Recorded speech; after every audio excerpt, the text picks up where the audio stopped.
Dobrý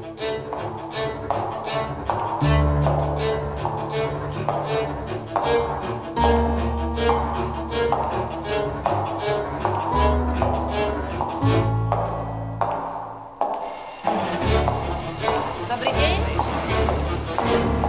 Sadnite si.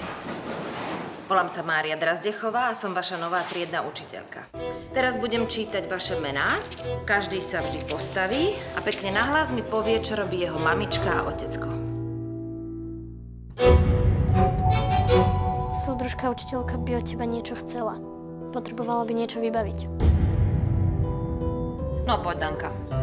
Môj jediný blízky človek je moja sestra. A tá žije v Moskve. Tak to 1000 kilometrov odtiaľto. Môj otec, traktorist. Otecko Danky Kučerovej predsa robí na letisku, nie? Danuška, tvoj otec nie traktorist. On работает v aeroportu. Čo si tá komunistická svinia vlastne myslí? Chce poslať buchty lietadlom do Moskvy. Ty nepoňala zadanie?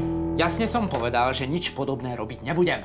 To už je tretia petorčička, Danuška. Neviem, čo bude na vysvedčení. Som veľmi rada, že sme sa dnes zišli na tejto mimoriadnej schôdzi z RPŠ. Toto je možno šanca, ako sa jej zbaviť. Ty vôbec netušíš, čo sa v škole deje. Čo je na tom zlé, keď si ľudia pomáhajú v núdzi? To sa všichni bojíte? Vy sa dúfam k tomu svinstvu nemienite pripojiť. Je tu ešte niekto, kto sa chce sťažovať? Súdružka Drazdechová je predsedkyňa komunistickej strany. Sme predsa ľudia. Musíme si pomáhať, nie? Však viete, veď ja nie som pomstichtivá.